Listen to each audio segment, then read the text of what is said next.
여러분 안녕하세요. 발칙한 뉴스 정혜림 아나운서입니다. 예천군 의회 의원들이 해외 연수 도중에 가이드를 폭행하고 접대부를 불러달라 축대를 부려 논란이 일었던 거 기억하시죠? 그런데 마찬가지로 예천구 지역구의 자유한국당 최교일 의원이 미국 출장길에 스트릿바에 가자고 강요를 했더라는 폭로가 나와서 논란이 일고 있습니다. 최 의원은 합법적인 술집에 갔을 뿐이라고 반박을 했지만 오늘 추가로 구체적인 사실이 더 폭로가 되면서 일파만파 파장이 커지고 있는데요. 스트립쇼를 하는 바에 가는 것 자체도 충격이지만 그걸 굳이 국민 세금으로 돈 대주는 출장 일정에 넣었어야 하는지 진짜 세금 열심히 내는 우리 국민들 입장에서는 분노할 수밖에 없는 내용이죠. 오늘 발칙한 뉴스 이야기로 시작해봅니다.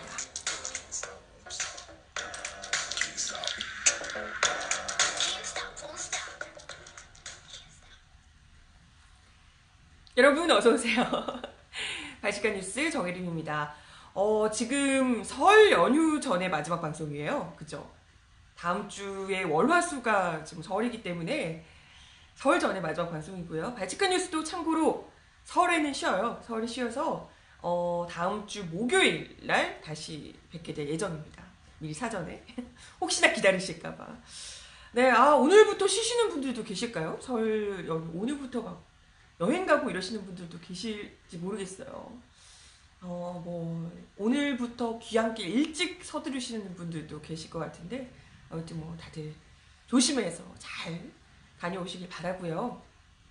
명절에 이렇게 명절 앞두고 좋은 소식만 전해드리면 참 좋을 텐데 이렇게 참 불유쾌한 소식으로 시작하게 돼서 참 개인적으로 송구스럽고 안타깝게 생각합니다. 근데 우리가 예전에도 그 예천군 군의회의 군의원들 해외 연수 이야기를 전해드리면서 온갖 추태를 부렸더라. 정말 너무 창피하다. 군의원이 이 정도인데 국회의원들은 훨씬 더 심하지 않겠네요. 이런 이야기들 했던 거 기억하시죠? 발칙한 뉴스에서도 얘기하면서 훨씬 더 분명히 심할 거다. 다 전수조사 해봐야 된다. 이런 이야기들 했던 것 같은데 그런데 정말 우리가 생각하는 것보다 역시나 언제나 한 수 위가 아닐까 이분들이 생각이 들어요. 어제 CBS 김현정의 뉴스쇼 라디오에 미국 현지에서 20년 넘게 가이드로 일하고 계시다는 재미교포 데니얼 조라는 분이 인터뷰를 하면서 정말 어마어마한 폭로를 해주신 거죠. 데니얼 조는 1년에 5팀에서 10팀 정도씩 한국에서 공무상 연수 오는 분들을 가이드하고 있다고 하는데요. 근데 3년 전에 자신이 직접 가이드했다는 국회의원의 추태를 폭로했다고 합니다. 이분에 따르면 지금도 국회의원을 하고 있는 현직 국회의원인 경북 지역의 A의원, 그리고 보좌관, 시의원 등 10명 미만이 뉴욕 맨하튼에 왔었다. 스케줄표와 그분들의 명함도 가지고 있다. 증거가 확실하다는 거죠. 그러면서 제일 기억이 남는 분은 아무래도 명함을 받았던 A의원과 그 보좌관이다 라고 이야기를 합니다. 그러면서 이 A의원이라는 분이 저녁 식사를 하고 나서 미국 여자들 스트릿바에 가자고 자꾸 강요를 했다는 겁니다. 진짜 너무 추태죠. 결국은 이 강압적인 분위기에 못 이겨서 이분들을 그쪽으로 안내했고 한 2-3시간 동안 기다렸다가 그 스트립쇼가 하는 동안 2-3시간 동안 이제 그 보기를 기다렸다가 호텔로 모시고 갔다. 이렇게 이제 이야기를 한 겁니다. 그러다 이제 진행자가 스트릿바라고 하면 옷을 다 벗고 춤추는 이런 곳이냐라고 이제 다시 한번 확인을 하니까 맞다. 팁을 주면 그 앞에서 쇼도 하고 이런 식이다. 같이 온 일행들이 다 스트릿바에 갔다. 그러면서 이 A 의원이 1불짜리를 바꿔주면서 팁으로 주라고 본인이 직접 이 의원이 주도하기도 했다. 팁을 주라고 1불짜리 바꿔주면서 이렇게 적극적으로 하셨다고 이야기를 하기도 했습니다. 아무튼 이렇게 뒤늦게 3년 전 일인데 이제 와서 폭로하는 이유에 대해서 당신은 이런 제보를 하겠다고 고의적으로 마음을 가졌더라면 자기도 영상 촬영하거나 사진 찍거나 이랬을 텐데 그건 자기는 그러진 않았었고 그때 그냥 이제 넘어갔었는데 이번에 예천군 건으로 논란이 되고 있는 걸 보면서 앞으로 대한민국 현역 국회의원뿐 아니라 공무상으로 오는 모든 분들이 세금으로 이런 데 와서 좀 연수만 충실하고 갔으면 좋겠다. 이런 마음이 생겨서 이렇게 제보하게 됐다. 이렇게 얘기를 하셨다고 합니다. 아, 진짜 너무 잘하셨고요. 근데 그때는 이분이 본명은 얘기를 안 했거든요. 본명을 얘기한 건 아닌데 지역구가 이제 공개가 되면서 곧바로 이제 최교일 의원이라는 게 밝혀져 버린 거죠. 그래서 어제 즉각 최교일 의원이 보도자료를 내고 스트릿바 강요 의혹 아니다. 스트릿바 간 적 없다라고 최교일 의원이 반박을 하셨다고 합니다. 가이드에게 식사 후에 술을 한잔할 수 있는 주점을 알아봐달라라고 한 사실은 있지만 스트립쇼를 하는 곳으로 가자고 얘기한 적은 없다. 그리고 스트립쇼 하는 곳으로 가지도 않았다. 라고 하면서 강하게 분야하셨습니다. 이러면서 자기들이 간 곳은 한국계 미국인 김모 변호사의 사무실 인근에 위치한 주점이었고 미국 법상 술을 파는 곳에서는 스트립쇼를 하는 게 금지되어 있다. 해당 주점은 공개된 합법적인 장소였고 술 한잔 하는 과정에서 어떤 불미스러운 일도 없었다라고 강조를 했다고 합니다. 그러면서 이제 또 기자들을 만나서는 뭐 춤추는 무희들은 있었을 것 같은데 스트립쇼는 아니었다 이렇게 얘기를 하셨다 그래요. 춤추는 사람들은 있었는데 스트립쇼는 아니었다고? 글쎄 혹시 뭐 마음의 눈으로 옷을 입혀주신 건 아닌가 싶기도 한데 네, 착한 사람에게만 옷이 보이는 뭐 이런 거 아닌가 모르겠는데 아무튼 춤추는 무희들이 있는 술집이 또 좀 이상한 것 같은데 아무튼 뭐 그 무희들은 있었을지 모르지만 스트립쇼 아니었다 이렇게 거듭 이야기를 했다고 합니다. 아무튼 그러면서 이건 야당 의원에 대한 편파, 표적 보도다라고 주장을 하기도 했다고요. 하지만 이렇게 강하게 부인하는 최교일 의원에게 마치 보란듯이 데니얼 조 씨가 추가 폭로를 오늘 또다시 김현정의 뉴스쇼에 나와서 하셨대요. 아예 대놓고 더 구체적인 내용으로 최교일이 간 스트릿바 맨해튼 33번가 파라다이스다. 아주 상호까지. 지금 뭐 이름 바뀌었을지 모르지만 파라다이스라는 스트릿바였다. 여기는 전형적인 미국 스트릿바다. 무희들이 춤추는 주변에 앉아서 술을 시켜 먹는 테이블이 이렇게 있고 그 영화에 나오는 그런 데인가 봐요. 그죠? 테이블이 이렇게 있고 거기에서 술을 마시면 중간에서 막 무희가 이렇게 뭐 옷도 벗고 이렇게 춤추면서 이렇게 하는 그 영화에서나 보던 그런 데인가 봐요. 그래서 일단 뭐 무희가 있긴 있었다고 하니까 최교일 의원 이야기에 있었던 것 같은데 이렇게 얘기하셨으니까 일단 무희는 있었습니다. 근데 보통 무희들이 메인 테이블에 있다가 테이블들 이제 돌아가면서 이렇게 순회 공연 하듯이 테이블당 조그만 이렇게 테이블들 돌아다니면서 춤을 춰주고 이렇게 한다라고 자세하게 설명을 해주셨다고 합니다. 그리고 그 무희들에게 돈을 주면 앞에 가까이 와서 옷을 하나하나 벗기도 하고 20불을 내면 개인적으로 프라이빗 룸에 가서 노래 한 곡이 끝날 때까지 뭐 무릎 위에 앉는다든지 개인 쇼를 보여주기도 하고 뭐 이런 완전한 스트릿바다라고 뭐 빼도 박도 못하는 스트릿바다라고 이야기를 했습니다. 그러면서 이 최교일 의원이 미국 법상 술 파는 곳에서 스트립쇼 하는 것이 금지되어 있다라고 주장한 것에 대해서도 술과 음료수는 돈 따로 내고 추가로 시켜 먹는 스트릿바다. 그러니까 술을 시켜 먹는 술을 팔면서 스트립쇼를 하는 곳이 맞다라고 확인을 해줬고요. 그리고 이분이 그 얘기하신 이 맨하탄 33번가의 파라다이스라는 그 술집 스트릿바가 실제로도 있다고 합니다. 이 노컷뉴스에서 또 추가로 보도를 내기도 했는데 홈페이지에 들어가면 여전히 이름이 파라다이스인 모양이에요. 파라다이스라는 그 술집에 보면 본인들이 스스로 스트릿바라는 것을 정확하게 명시를 해주고 있다고 합니다. 뭐 샴페인 거품 욕조 뭐 이런 게 있고 뭐 어떻게 터치를 하면서 뭐 어떻게 하고 뭐 이런 구체적으로 어떤 식의 쇼가 있는지 뭐 누드 무슨 쇼가 있고 뭐 이런 게 이제 구체적으로 굉장히 홈페이지 아래 게재가 되어 있다고 합니다. 그래서 최교일 의원 이 일행 테이블에서도 춤을 췄냐라고 이제 진행자가 물어보니까 이 데니얼 조 씨가 당연하다. 아니 그거 보러 가자고 해서 거기 간 건데 제가 뭐 안 갈 수 없다.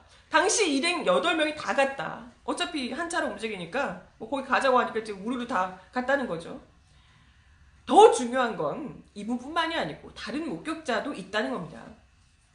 조 씨에 따르면 그때 파트타임으로 운전기사를 썼다 그래요. 여기 이제 이동할 때. 운전기사를 썼는데 그 기사와 전화통화를 해봤더니 그 사람도 아직도 기억을 하고 있더라. 이 사람들을, 이 일행을 여기 스트릿바에 모셔다 줬다는 걸 아직도 기억하고 있다는 거죠.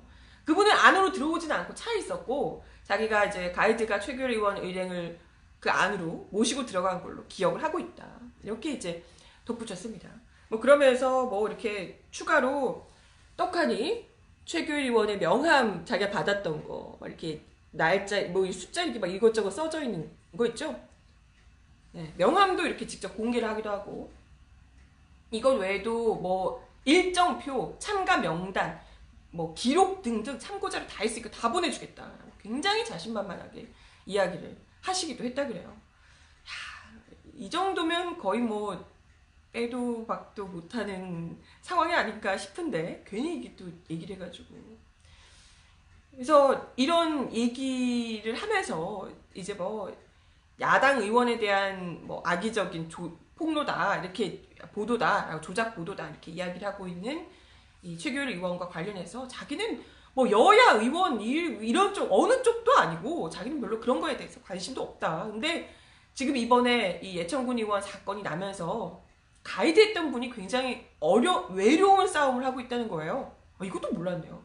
예천군 의원 그 폭행 사건 굉장히 외로운 싸움을 하고 있는데 야 이것도 만만치 않아 보여요. 그 법정 싸움을 하고 있는 게. 근데 그 사람을 보면서 굉장히 치근한 마음이 들면서 자기 옛날 일도 생각이 났더라는 겁니다. 그러면서 자기 돈으로 와서 스트릿바나 더한 곳을 가든지 말든지 상관없지만 이건 국민의 돈으로 비행기를 타고 와서 일정에도 없는 것들을 하는 것 자체에 이런 마음속에 분노가 있었던 것 같다. 자기가. 그래서 사람에게는 신이 준 법위의 양심이라는 게 있다. 최 의원이 고귀한 양심에 솔직하게 고개 숙이면 그걸로 우리할 도리는 하는 것이라고 생각한다. 라고 진솔한 사과를 하라고 축구를 했다고 합니다. 근데 하실까? 이제 와서?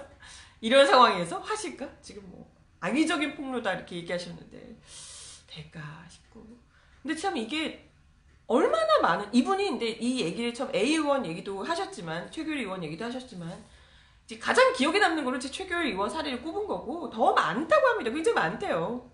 이런 것들이 얼마나 더 많을 것이며 이분에게만 다 맡기는 것이 아니니 다른 가이드들도 얼마나 그 많은 겪은 추태들이 많았을 것인지 이게 단지 그 현지 교민들 뭐 가이드일 뿐만이 아니고 거기 어디 스트릿바를 가든지 아니면 뭐 어디를 가든지 하면 거기에서 다 만나게 되는 그 외국 사람들도 있는 거잖아요.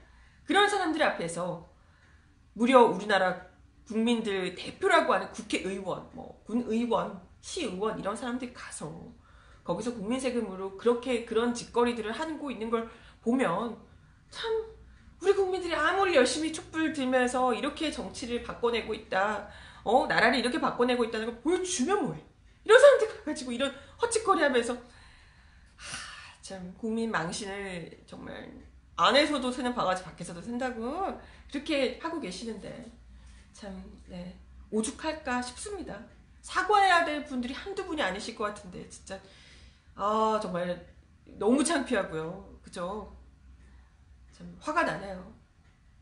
이건 뭐 나와서 죄송합니다 사죄해야 할 내용 뭐 사죄도 당연하고요. 사죄하는 거 이전에 이분이 지금 이제 이런 분들은 지금 예천군 의원 이런 분들도 지금 다들 뭐 당에서 내보내고 뭐 이런 거 같은데 당에서 내보내는 정도가 아니고 이런 분들은 진작에 배치를 떼시는 게 맞지 않을까 이런 생각을 하게 됩니다. 이런 사람들에게 우리가 왜 국민 혈세를 돈 대주고 해야 됩니까? 이런 가이드 분들이요 그렇잖아요. 20년 넘게 현지에서 가이드를 하고 계신다고 하는데 이런 폭로를 직접 그것도 본인 이름 걸고 이렇게 하시게 되면 자칫하면 이 생계에도 어려움이 있을 수도 있는 일이잖아요. 그런데도 불구하고 이렇게까지 용기를 내서 폭로를 해주셨다는 것 자체가 이분의 이런 목소리를 더 우리가 의미 있게 진정성 있게 들을 수밖에 없지 않을까 이런 생각을 하게 됩니다. 아니, 다 떠나서 진짜 그래 100번 거기를 그래 가는 걸 이해를 한다 쳐요. 이해 못하겠지만 거기를 100번 그래 본인의 취향이 그러셔서 간다 치더라도 본인이 그냥 개인 돈으로 여행 갈 때 가시면 되잖아요. 왜 굳이 국민열세를 출장 간 자리에 그런 일정을 끼워 넣냐고요. 거기 가자고 가이드한테 왜 생떼를 써서 강요해서 거기에 가냐 이 말입니다. 우리가 이런 더티한 소식을 설명절 앞두고 들어야겠냐고요. 그쵸? 참 이참에 국회의원들 뭐 외유성 연수 이런 거 다 싹 그냥 없앴으면 좋겠다 이런 생각 들고요. 그죠? 네. 그러니까 본인 돈으로 갔으면 취미생활이라고 실드라도 치지 이건 뭐. 아니 국민들이 맨날 지금 이렇게 우리 국민들은 해외여행이 뭐야 국내 여행도 갈 시간도 여유도 없어서 정말 아등바등 목매어서 사는데 이 사람들 뭘 예쁘다고 진짜 뭐 국회 맨날 보이콧하고 이러는 일도 안 하는 사람들 뭐 예쁘다고 국민 혈세 들여서 해외여행을 보내주고 이런 딴짓거리 하게 만드는지 모르겠어요. 그냥 해외 연수 싹 그냥 없애시고 뭐가 문제가 어디 외국을 굳이 갈 일이 있으면 정확하게 뭐 비행기 티켓 뭐 이런 것들 있잖아요. 딱 정말 명징한 것들만 비행기 티켓과 호텔 숙박비 뭐 이런 정도 있잖아요. 딱 이런 것만 내주고 이 외에는 절대 하지 못하도록 해외 연수는 싹 그냥 없애고 하는 게 필요하지 않을까 이런 생각이 듭니다. 아우 정말 속 터져. 이런 소식을 전해드렸고요. 다음 소식 하나 더 전해드릴게요. 어제 이런 일이 있었다고 하네요. KBS 라디오 진행자와 싸운 홍준표. 됐어요. 인터뷰 안 합니다. 이런 소식 들으셨나요? 어제 홍준표 전 자유한국당 대표가 라디오 인터뷰 도중에 전화를 끊어버리는 그야말로 초유의 사태가 벌어졌다고 합니다. 공중파 글쎄 라디오 인터뷰에서 전화를 아예 하다가 끊어버리는 상황은 진짜 좀 그죠? 유례가 없는 일이 아닌가? 아니 일단은 보통은 막 그냥 전화하는 게 아니고 다 이제 사전에 준비된 상태에서 섭외를 하는 거기 때문에 뻔히 이제 무슨 얘기가 나올지 알고 하는 거잖아요. 그리고 뭐 그렇지 않다 하더라도 좀 곤란한 질문을 받는다 하더라도 불쾌함을 조금 드러낸다고 해도 최대한 이걸 이제 자기의 이 상황에서 잘 이제 또 이게 좀 뭐랄까요? 자기가 좀 방패를 세우고 또 공격을 할 때 공격을 하고 이렇게 하면서 좀 이게 진행자와 주거니 받거니 하면서 또 그 내공을 보여주는 게 또 인터뷰 실제 라이브 인터뷰일 텐데요. 근데 홍준표 전 대표가 어제 KBS 라디오 김경래 최강시사와의 인터뷰 도중에 나도 됐다. 앞으로는 이런 인터뷰 안 한다. 라고 하면서 전화를 끊었다고 합니다. 이 사실 인터뷰 한 초반에 뭐 김경수 뭐 의원, 김경수 도지사 관련한 얘기할 때는 이제 본인이 신나는 주제니까 뭐 이런 얘기할 때는 굉장히 막 신이 나서 하다가 인터뷰 중반 이후부터 분위기가 갑자기 뭐 위태위태했었다고 합니다. 진행자가 지금 비대위 체제잖아요, 자유한국당이. 그런데 이 비대위 체제를 만든 사람이 사실 홍준표 전 대표 아닙니까? 라고 물어보죠. 이거 팩트잖아요. 홍준표 전 대표가 그렇게 되면서 대선 지방선거에 책임을 지고 이제 떠나면서 비대위 체제가 된 거잖아요. 근데 이걸 물어보니까 홍준표 대표가 굉장히 불쾌한 겁니다. 팩폭이라 그런가? 어떻게 전화로 불러내서 시비 걸려고 그러는데? 라고 하면서 또 이제 그 김경래 전문 기자가 뉴스타파 출신이시라고 네. 그러니까 이걸 이제 찝어서 얘기하면서 꼭 하는 짓이 탐사 보도할 때 그 방향으로 지금 하고 있다라고 하면서 공격은 이 사람이 있구만 완전 막 비아냥대면서 그렇게 이야기를 했다 그래요. 그러면서 지방선거 얘기가 아니다 이렇게 얘기하는 진행자에게 그 사람들한테 속은 거다. 그때 KBS도 똑같지. KBS도 그때 마치 이 통일이 올 듯이 지금도 KBS도 그러고 있지 않냐 라고 하면서 계속해서 공격 오히려 아니 뭐하러 이걸 이렇게 싸우려면 인터뷰를 왜 하는지 모르겠지만 이런 막 말꼬리 잡는 식으로 계속해서 이제 한 겁니다. 그러면서 오해하신 것 같다라고 하니까 오해 아니고 KBS가 그렇게 하니까 지금 야당하고 국민들이 수신료 거부하자고 거부투쟁에 나선 거 아니냐, 그렇지 않냐 라고 하면서 대뜸 사전 질문지랑 질문하는 게 다르다고 꼬투리를 잡기 시작합니다. 이에 대해서 이제 청취자분들이 궁금해하시는 부분이다 라고 이제 진행자가 강조를 하는데도 계속해서 내가 이런 인터뷰 처음에는 안 하려고 이렇게 안 하려고 했는데 나오자마자 이런 식으로 배뱉고 와서 인터뷰 하니까 그냥 그만하자. 인터뷰 안 해도 된다. 내가 대답 안 할 거다. 왜 질문하는 게 20가지나 되냐? 질문 많이 해주면 좋은 거 아니야? 질문하는 게 왜 20가지나 되냐? 몇 가지 지금 원래 준 건 한 10가지였는데 왜 20가지나 질문하냐? 막 이런 식으로 써준 대로 안 할 바에는 미리 왜 주냐? 이게 뭐야? 써준 대로 질문 안 할 바에 왜 미리 주냐? 라고 하면서 네, 결국에는 이제 앞으로 이런 인터뷰 안 한다고 이렇게 전화를 끊었다고 합니다. 대박이죠, 진짜. 그러면서 본인이 이제 화났던 이유에 대해서 본인 페이북에 글을 올리셨대요. 김경수 지사 재판을 이 진행자가 옹호하면서 무죄 판결이 받은 내 사건을 거론하는 것을 정말 참을 수 없는 모욕이다. 이전에 사실 내용이 이전에 이건 충분히 얘기를 할 수 있는 내용 아니었나 싶은데 본인 이제 그게 기분이 나빴다고 그렇게 이야기를 하면서 이러니까 KBS는 좌파 선전 매체에 불과하다며 수신료를 낼 수가 없다라고 낼 필요가 없다 이렇게 강조를 했다고 합니다. 아무튼 아니 근데 써줄 대로 안 할 바에는 미리 왜 주냐 이게 진짜 웃기긴 웃기죠. 아니 그걸 글쎄 써준 대로 그대로 묻고 답할 것 같으면 인터뷰를 왜 하나요? 라이브 인터뷰를 왜 해 그러면? 그냥 입장 서면으로 주고받으면 되는 건데 그렇잖아요?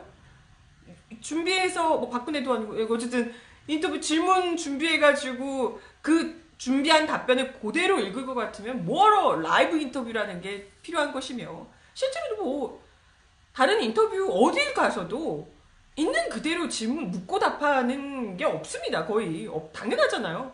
나오는 이 반응에 대해서 추가적으로 핵심적인 질문을 딱 던져서 그에 대한 답변을 또 새로운 답변을 이끌어내는 게 예상치 못했던 답변 이런 것들을 이끌어내는 게 진행자의 능력이고요. 그런 상황에서도 좀 능수능란하게 대답을 하고 자기가 방어할 건 방어하고 이렇게 하는 게 또 이 인터뷰를 하는 사람의 또 이게 이제 또 자세이자 능력치인 거죠. 근데 질문한 대로 질문지 준 대로 질문을 안 했다고 기분이 나쁘시고 본인이 기분 나쁘게 하는 질문을 했다고 그래서 기분이 나빠서 안 하겠다고 사상 초유로 전화까지 끊어버리시는 이런 분 참 네, 아무튼 대단하죠.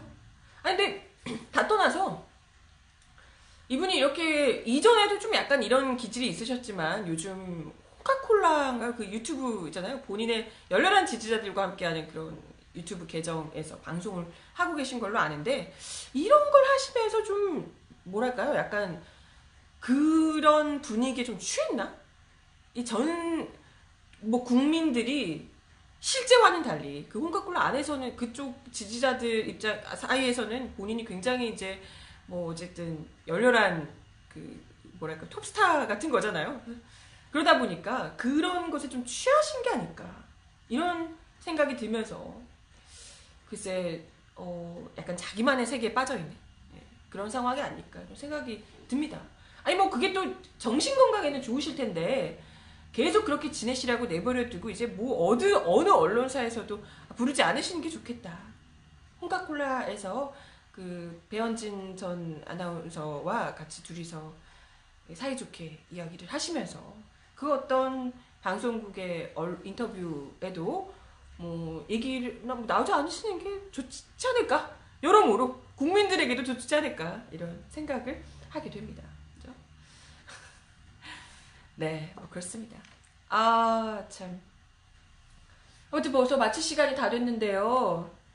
오늘 여러분들 아시겠지만 평화인권운동가이자 일본군 위안부 피해자인 고 김복동 할머니께서 마지막으로 떠나시는 노제가 있었습니다. 오늘 그 노제가 시민장으로 지금 치러졌고요. 그 아침 새벽부터 굉장히 추운 날씨에도 불구하고 아침 일찍부터 많은 분들이 함께 해주셨다고 합니다. 600여 명이 넘는 분들이 모여서 김복동 할머니의 꿈을 이뤄드리겠습니다. 이렇게 이야기를 하면서 눈시울을 붉히셨다고 하네요.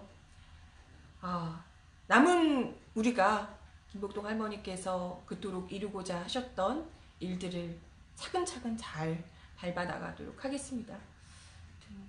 고인의 명복을 빌며 부디 평안히 영면하시기를 바라겠습니다. 네, 이번 주도 발칙한 뉴스 함께 해주셔서 감사하고요. 설 명절 잘 보내시고 저는 다음 주 목요일 날 발칙한 뉴스 12시 30분에 다시 오도록 하겠습니다. 그럼 새해 복 많이 받으시고요. 모두 건강하게 다시 목요일 날 뵈어요. 여러분 새해 복 많이 받으세요. 안녕.